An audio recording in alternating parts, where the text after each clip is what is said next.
you talked about a bunch of the positive things that comes with YouTube and stuff, and that specifically with you partnering with 𝐼𝐧𝐬. A lot of the people that are thinking about creating a YouTube channel, there's a lot of anxiety. Oh, sorry, we got a few more. 𝐾𝐸15, thank you. A great Patreon supporter. Yeah. Thank you. Also thank you. donated thank you. $1. Thank you. You didn't You guys leave are awesome, a message. guys. Thank you. Larulian Sheep again gives $5. Says, Key, I'll spot you this time. So he's giving the $5 in for Key. So Thanks, guys. a lot of people, the nervousness, the anxiety that comes with, what if someone comes on, leaves a negative comment? What if they hate it? What if someone calls me ugly? What if the videos, whatever their anxiety is, whether it's whatever, bad camera, bad setup, bad microphone. How do you deal with that negativity? At first, I'm sorry if I cut you off, but no. I was just gonna say, just to words to encourage people that have that anxiety, and they want to do it, but then they're afraid that the negativity that comes with it, and then if they do start it, like you have, and then they do get that negativity, whether it's someone saying something on Twitter, they're like, oh, this theory of yours sucks, or oh, why does he have his hair red? Why is he always yelling, screaming, all that nonsense? So those stories. Yeah, so give some advice on how to properly handle it, because there's a lot of YouTubers out there that still don't know how to professionally handle the situations. The thing is with all of that is that you have to know that this type of exposure comes with, I wouldn't say a price, but it comes it's a package that you have to know that you're gonna have to deal with this kind of crap going in, and it's honestly to the point where at first it did hurt, earlier on in my content creation career, it did hurt, but at later on the point where you see all the negative, but then you compare it with obviously what will be the outweigh the positive, or I should say the positive outweighs that, and then you think to yourself, it's bro, all these negative people just being negative for the sake of being negative. That's one thing you have to understand and put into your mentality, is that a lot of the people that are super negative, when you look at their content, not their content, but their at their comments, at their core, they're literally just being negative to be negative, and you realize that most of the people are not worth your time. So it should be no skin off your back, and it's gotten to the point where my heart's been hardened. So that should it gets the darkness has infected. Yeah. It gets deflected off me relatively easily, and I just for those that ever want to get into this but then get anxious or get scared of comments it's just don't sweat it. It gets to the point where they're gonna be here for a day, and then they're 75% of the time they're not gonna be here the next day. And if they are, then they're a fan, because continuous haters are your biggest fans. So they give you that engagement, they give you that. So what if they dislike your video or leave a bad comment? They give you that engagement, which actually works better for you in the long run than not leaving a comment or not putting a like or dislike on the video. So I wouldn't sweat that when it comes to those people being negative, but at the same time, you have to understand, you have to look at these comments and understand what is criticism. And sometimes there are people whose skin isn't thick enough to understand that yes, criticism can hurt, but it's not meant to hurt you, right? And you have to take that in with the fact that certain people talk a certain way, and you try to take that to heart as much as you can without hurting yourself too much. But when you see a negative comment being negative for the sake of being negative, it's delete, ban, whatever. That's but when it's man, this theory sucks. How can blank be blank? Explain that. Yes, that comment might hurt, but I mean, they're literally legitimately asking a question for some part they don't understand or one part they don't think would add up into the theory, and that leaves room for discussion. And oh god, sorry. And when you apply that and respond to them in a certain way, then you can change their heart or change their way of thinking when it comes to how they think about you or your content. And that's one take you have to understand about that. But that's what I think.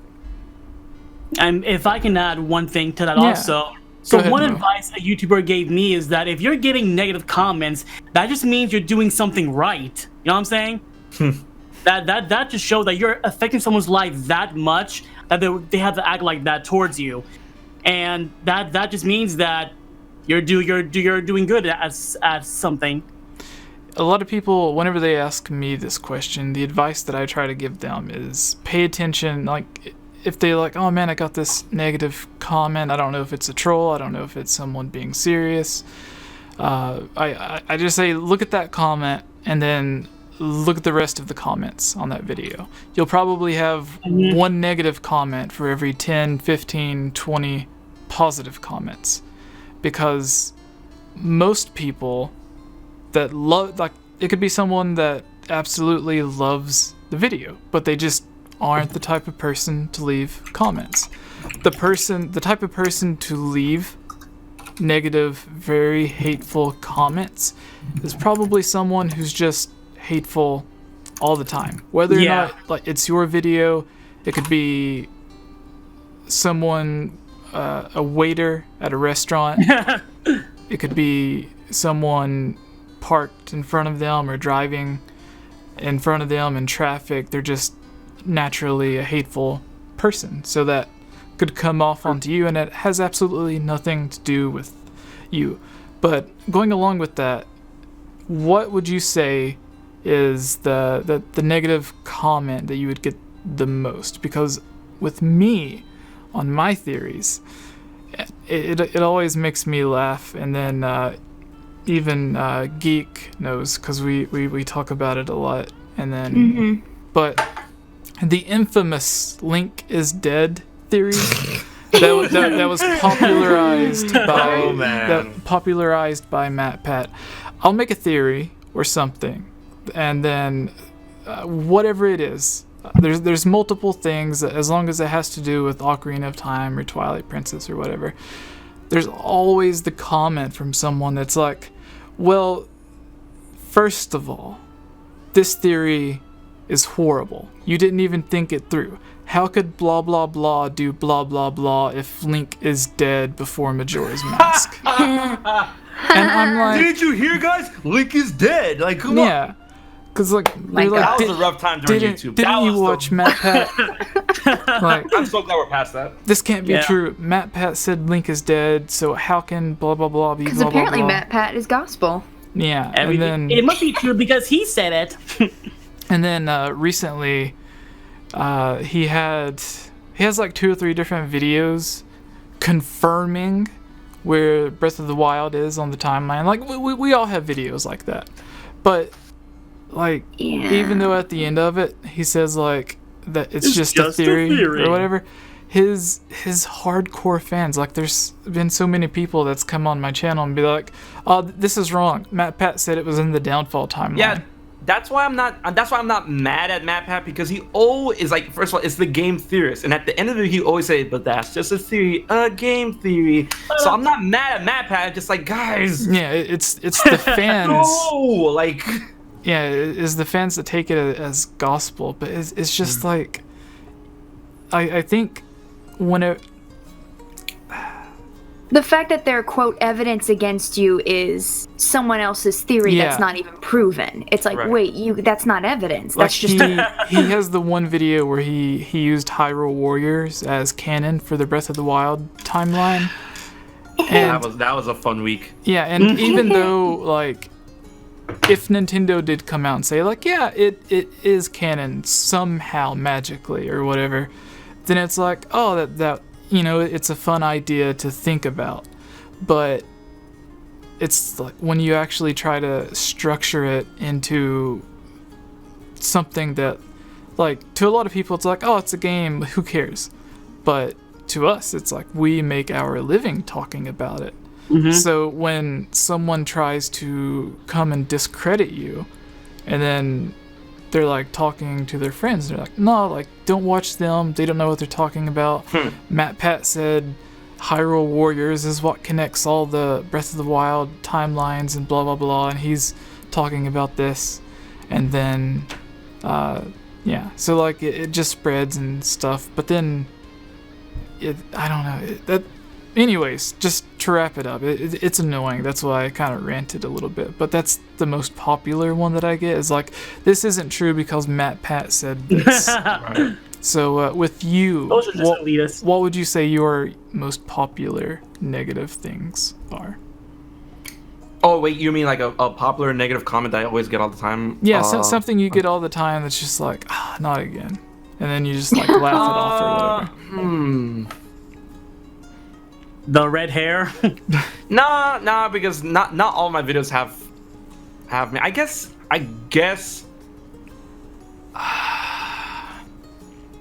the most consistent negative thing I get would be, because I have a whole list of like different negative things I see all the time, but I'm trying to figure out which one is like the one at the top.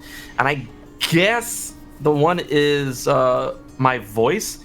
Like a lot of people are like, man, what's with this dude's voice? Why can't you talk normal? Like, why can't you like, you know, normal? Why can't you take the volume down? And it's like, you know, because I get comments all the time. It's like, oh, dude, what's with the hair? Oh man, why is he wearing nail polish? Oh man, yo, what's with that haircut? And there's a lot of things. There's a lot dirtier things that are in the comments. I'm like, hey, because obviously, you know, PG, yeah. But I guess the most consistent one I've seen is like the one with like my voice, where like, oh man, what's wrong with your voice? I'm like, sorry. I just like, what do you want me to do? Like, sound. This, like, what do you want me to do? Like, talk like Mickey Mouse? Like, this is the way I talk now. Like, I don't know. Yeah. Don't underestimate the importance of the body language. Yeah. So there's a lot of people. You know, a lot of people start out as fans of other YouTube channels whenever they start theirs, and whether it's an inspiration or they model their channel after it or whatever it is. And then once they start working, you get that idea in your head that's like, oh man, if I could just like work with anyone, like who would it be for you that you've actually been able to? So like, who is someone that you were just like a huge fan of that you never even dreamed that you would even be able to smile on his face to like talk to and hang out with? Because it's happened to me a lot, to where like there's been people 𝐴𝐵𝐺𝐬𝐿, for instance. He was the person that inspired me the most to start my channel, which is where the GameOverJesse thing comes from. And a lot of people come on and used to be like, oh, you stole GameOverGreggy's username, and I'm like, I have like 3 or 4 videos with him to where he's like, oh dude, I love that I inspired you to start this for yourself, and now it's your own successful career. Like that like he said, it made him feel amazing every time that he does that, and he's honored that he's able to actually help people achieve their dreams. So like I don't get it anymore, but for the people it's like, oh, you stole GameOverGreggy's thing, like. And that was one of the very first interviews I had, and it was right before they announced they were leaving IGN to create Kinda Funny. And it was like, I was the most unprofessional person. I had no idea what I was doing, how to record the screen, anything like that. So it was just the most amazing thing. And then after that, I had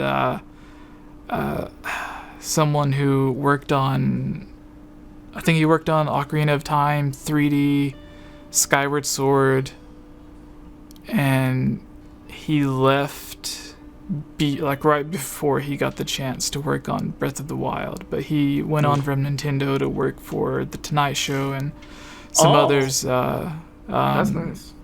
Saturday Night Live. But Mike Drucker, he's a good friend, and he helped with another video I made. That's awesome, man.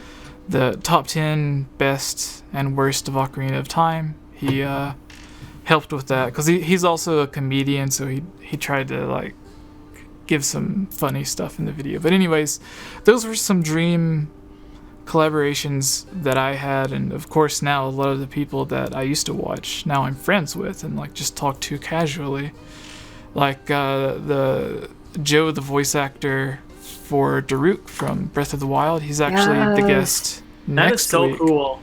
Yeah, he's the guest next week on the podcast. Nice. And like I just got like a random message from him out of nowhere. Whenever is he watching? No, I put up a tweet. It's like, hey, do I have any friends that are like voice actors or whatever. And I wasn't even aware that he was following me. And then he just replied and was like, "Hey man." So then we started chatting, and he gave some advice, and he's coming on. And but anyways, I'm just excited to talk about all of this because this is the first time you've been on. So that's great, man. I love it. So those are some of my experiences. Can you give some of yours? I've got 2 giganto ones. Awesome. 2 huge ones. All right, so when I was starting out YouTube, there's this one YouTuber that I watched all the time. And I'm like, bro, man, if I ever get to work with this fool, that will make my day. I was like, huge. I still am a huge fan of this dude. And we end up collaborating. And and then we follow each other on Twitter. Now we talk every now and again. It's 𝐼𝐧𝐬𝐿. Oh, yeah. I was actually going to say him, like, before you started talking. I was about to be like, Andy or Andrew, whatever. Yes. Oh my god, I binge watched this kind of left and right, and I'm like, bro, I love this guy's content so much, and I actually got to work with him, and I'm like, dude, this is the dream. This is the dream come true. So like, he did a couple of the Did You Know Gaming stuff too. Yep, he did the first Did You Know Gaming for Kingdom Hearts, and I'm like, yo, look at this man, like, oh. So, you want to know something crazy? Yeah, go ahead. When I had him on, he's been on a few different videos, because he was on a scripted video talking about unreleased games and stuff, and then the interview that I had with him, I asked him a similar question that I asked you, like, when did you first become aware that your channel was successful? And he had, at the time, I don't know what he has now, but it was like close to, I would say, 300,000 subscribers, and he was like, I don't know if I would call it successful. No. Like he was really like humble and like doubting it and stuff. Like he doesn't, even though he has more subscribers than most people would dream of having, he's just so humble, and like every time he talks about it, it's like he's not using the money to go out and buy like all of the nonsense and stuff. Like the money he gets, he uses it to legitimately help his family and stuff. And he's just an amazing guy. And sometimes I'll pop into his Twitch and stuff. But it was just unreal getting to talk with him, because he's just like, I don't know if I would call it successful or whatever. And I'm like, what are you talking about? So yeah, but that's so great. I'm glad that you're so excited about it. That was just one, and the other one, Element Nullify. I see you. HMK is hype up a funeral. Don't give me any ideas. So the other dude, and this was actually very recently, and this just happened. This is the most organic thing to happen in my whole content creation career, that I'm like, is this happening right now? Like I was able to do it like fluently, and to the point where I felt I put on a good show, but in my head, I was, bro, is when me and Dean interviewed Benjamin Disk. Oh yes, who is the voice actor for young Xehanort within the Kingdom Hearts series. But if you don't know Kingdom Hearts like that, Benjamin Diskin also voices number 1 and number 2 within Kids Next Door. He also voices Joseph Joestar in JoJo's Bizarre Adventure Part 2 in English. He voices so many other people. He voices Haida from Aggretsuko. So it's funny enough, like that whole story was insane. So before that interview happened, I was aware that he was aware of us, right? And I'm a huge fan of this man. Like, this guy's voice acting is just like amazing. His role as young Xehanort just like blew me away in Dream Drop Distance and in Kingdom Hearts 3. So I was aware that he was aware of us, because it's funny, because in 2018, me and the Keykeepers went to the Kingdom Hearts 3 premiere event, and he was there. That. But the funniest thing is that after we were done with playing the game, we were just walking around the boardwalk and trying to find something to eat. whatever. And then we found something to eat, and we look at our phones, and I'm looking on the phone, and Dean and I were like, "Yo, Benjamin Diskin just like tweeted us like an hour ago. What the what?" So like, oh, that face when some of your favorite Kingdom Hearts content creators pass by and don't say hi, and I'm like, where? Like, and I ran out of the. We were at In-N-Out. I ran out of the In-N-Out. I'm like, Ben, where are you? And like, no. It's oh my gosh. And I'm like, man, whatever. So they had to go, but because there were 2 events that day. There was the morning event and the night event. And luckily I was invited to both of those events. I was invited to the day event thanks to my association with Square Enix. Mm-hmm. Then I was invited to the night event thanks to being part of Polaris, right? So when I went to the night event, he was there, and I'm like, Benjamin Diskin is like, hey, and I'm like, yo, huge fan. And it's like, your videos are great. I'm like, oh man, thank you so much. And I'm like, yo, so what's with this tweet, bro? Like, why didn't you come up to us? Like, oh no, we had someplace to go. Sorry about that. I'm like, oh, no, whatever. So then later on, it was the 100 days to Kingdom Hearts 3 stream that we had, and then Sky and Jared had to dip early, and then it was just me and Dean talking, whatever. And then I get a ping on my Twitter through my phone because I turn off every notification on Twitter or whatever on my computer while I'm streaming. So I get a ping, and I'm like, oh wait, I didn't turn this off. I got a ping. I'm like, oh, someone messaged me on Twitter. Like, who is it? And I look at my messages, and it's Benjamin Diskin. And I'm like, oh, Ben Diskin tells me that my mic is a little low. Oh, thanks, Ben. Wait, what? And I'm looking into the camera. I'm like, Ben, you're watching? And then so he appears up once in the chat. He's like, hey, and I'm like, the chat was then like, get Ben in, get Ben in. And I'm like, guys, like, no, don't bother Ben like that. It's like, you know, he wouldn't want to be on the podcast. If he's down, like, he can join us if he's down, but like, don't pressure the dude. And then he messaged me on Twitter, and then he's like, I'm down, and I'm like, whoa. I'm like, Dean, this is happening. Okay. I'm like, Dean, this is happening. So this then is so cool. I message him, and I'm like, okay, so we'll fight on Discord, and then I tell you how to get chat. This might be happening, right? So then everything happens, and then bam, we get Benjamin Diskin in on the stream. And then me and Dean, we just interview him, and we have a good time, and we have a bunch of laughs, and it was so fun. It went so well. It went so fluid. Like, we bounced off each other extremely well. And then, like, throughout my whole interaction with him throughout the year leading up to that, it came to our understanding and attention that Benjamin Diskin's girlfriend at the time, wife, fiance at the time, wife now, apparently she was a gigantic fan of us, the Key Keepers, and will watch our streams whenever we would stream.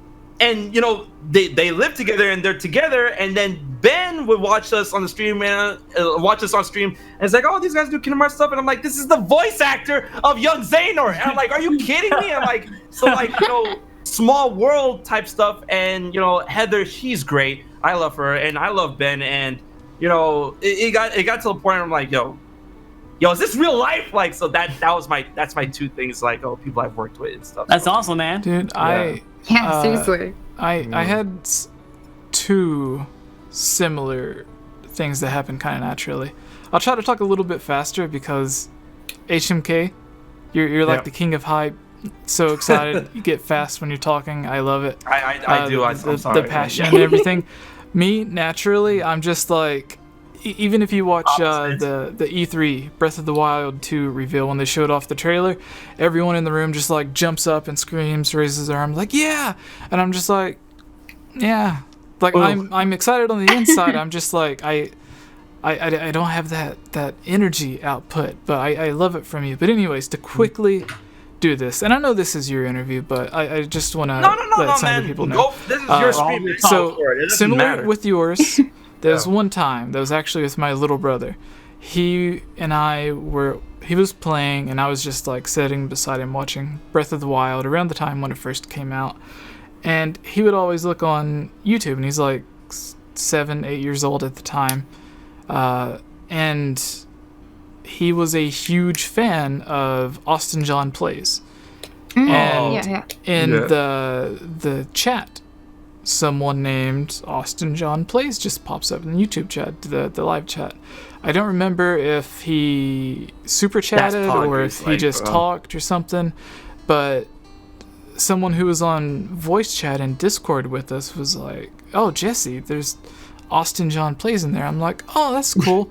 my brother's a big fan of him. And then they're like, no, he's watching in the stream on the chat.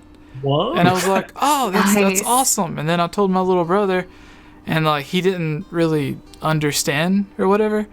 So then he joined the Discord group, got on voice chat with us, and he talked to my little brother for like 5 or 10 minutes, and it was like, once he started talking to him, my little brother, like that's when it clicked and he understood, because he doesn't understand like how busy a lot of the people are and like all the hard work that you got to put into it and everything.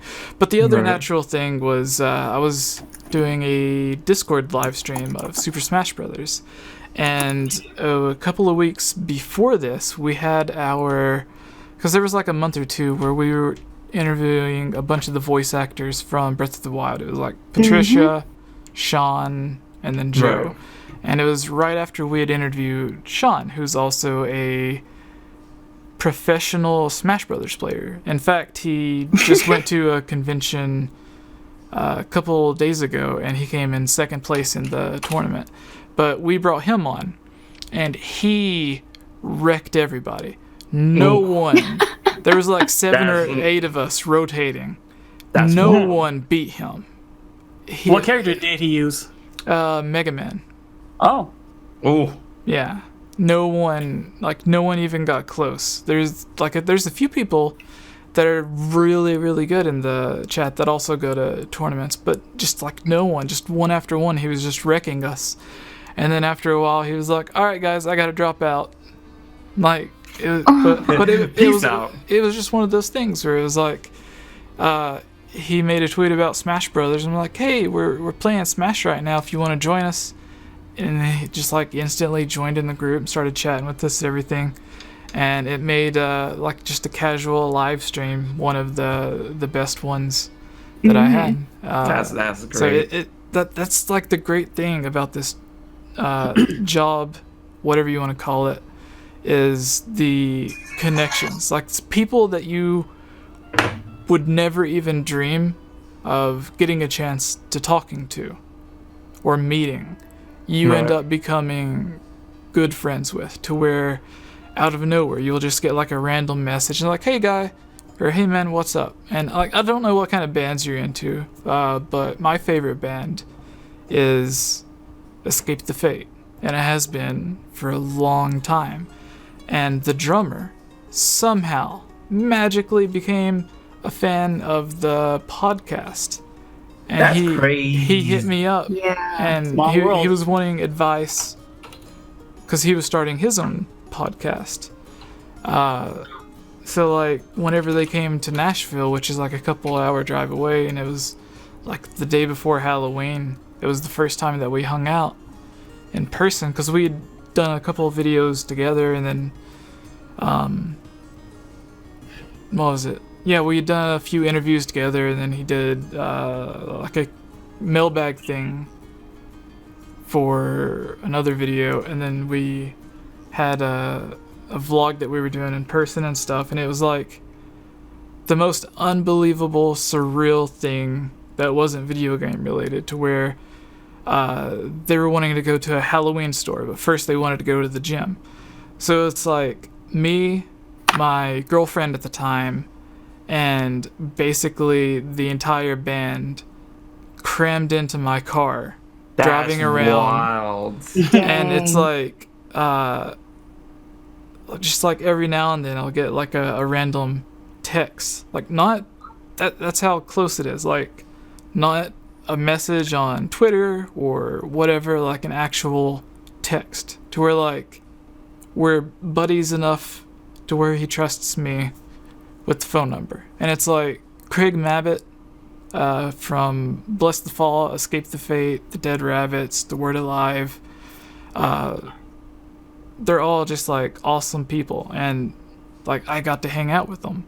and it was just so surreal because I had seen them live before, and I was just amazed to like get an autograph. And then like 5 years later, we're just driving. You are, like... Yeah. So it's like anytime they come close, it's just so crazy. But anyways, I have a story if I can share it, if that's okay. Yeah, go ahead, Mo. I have a short one too, but Jesse already knows it. after this, because we could go on forever talking about your YouTube stuff. So after this, Mo, you can get your question. Geek, you can get yours in, and then we'll move on to the Zelda thing because I keep getting off track. I'm sorry. It's all good. But go ahead, Mo. Well, like you said, HMK, I'm also a huge Eagle-Raptor fan. Like I remember, like I was all about that awesome series with Metal Gear and Shadow of the Colossus and Gears of War. I love Eagle-Raptor. I'm just like, I wish someday I get to meet this man. And then after my stint with the tester, I made a tweet out there. So it was season 3 that they announced for the tester, and he was on it. And I'm like, oh my god, you're on the show! Oh, I'm so jealous. Congrats, man. And I'm like, he's not gonna respond. He responds. I'm like, oh my god, he responded to me. And then he wanted to have a Skype chat with me. I'm like, no, this is not happening. This is actually happening right now. So we get on Skype, and I'm like shaking. I'm like, and he's on camera, and I'm like, hi, and I'm just, my serene gets worse. I'm literally shaking, and I'm like, do you mind if I just scream real fast? Go ahead. And I get out, and I'm like, ah! I was fanboying, like I've always wanted for a long time, and that was actually happening. So we get to talking, and he wanted to personally thank me because he watched season 2 of the tester. I was his favorite one. I was the reason why he kept watching, and he was like, bro, if we ever meet, you're doing a tap dance for me. I'm like, I will wear tap dance shoes all day when I see you, man. Dude, no joke, you were the funniest person on that season. Thank you, but it's just, I went to MagFest one day. He was at a party, and I did a little ditty for him, and we took a picture together. And I was still shaking and nervous, like, oh my god, you know who you are. And it was just surreal to me for him to thank me. I'm like, bro, no, thank you. Like, you're the one who makes me happy, man. Thank you. Right? I never thought that would happen. Like, legit, never thought it would happen. And it was crazy is that our birthdays is 3 days apart. That's wild. Mine's January 3rd. His is January 6th. And every single year we send each other tweets saying happy birthday. So I got one this month, and I'm just like, he still thinks about me, huh? So yeah, that's my story. I fanboy so easily. Yeah. That's so cool. And I love to know that you apparently tap dance because yeah. I mean, Jesse knows, but I'm a trained dancer of like 15-ish years, and tap is one of those genres. High five! Nice. No one can see me, but high five. Virtual high five. Yeah. I mean, Jesse knows how this goes, but I swear I'll be quick. But I'm pretty sure it was literally like December, I forget which year, that I just, commented or asked a question in a random podcast, possibly named the Hylian Games Cast, and it got answered. 4 months later, all of a sudden I'm voicing videos for... Y'all know who it is. And actually, to get more ironic, I just realized this. I think I was maybe it was like 2015 or something. It was my sophomore year of college. And I had just started getting back into Zelda. Not that I ever left it. It was just I didn't have friends that also played games. Yeah, true. So, like, I didn't have friends that played it. But when I got to college, started finding a lot of guy friends that they were like, wait, girls play Zelda? That whole dumb thing. And I was like, yes, excuse you. God.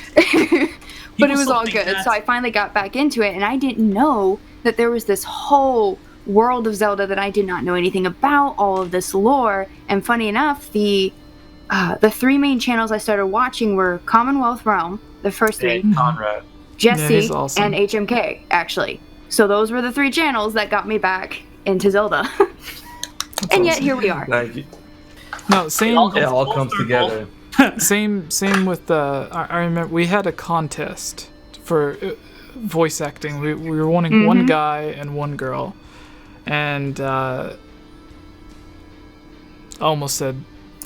Anyways, Geek, won the contest for the female thing, because like it sounded like a professional voiceover, and then it turns out she kind of was. She went to college for it, so I was like, no wonder she won. That's awesome. So then we had her on, and then I remember, yeah, like it was great. I'm sure you've had stories like that too, to where. Hey everyone, it's me again, 𝐼𝐧𝐬𝐿𝐼. I just wanted to say thank you so much for watching this video. And you know what? If you're a fan of videos like this, you should totally subscribe and give this video a like and comment below to let us know what type of videos you would like to see us create in the future. And if you would really like to support all of us here at the GameOverJesse channel, please consider purchasing a GameOverJesse t-shirt or becoming a Patreon at patreon.com/GameOverJesse, where you can receive many rewards, such as getting shoutouts, having any topic or theory that you select discussed on the podcast or made into its own video, having your question answered, joining on as a guest on the podcast, and playing with us during our Twitch live streams at twitch.tv/GameOverJesse, and much, much more.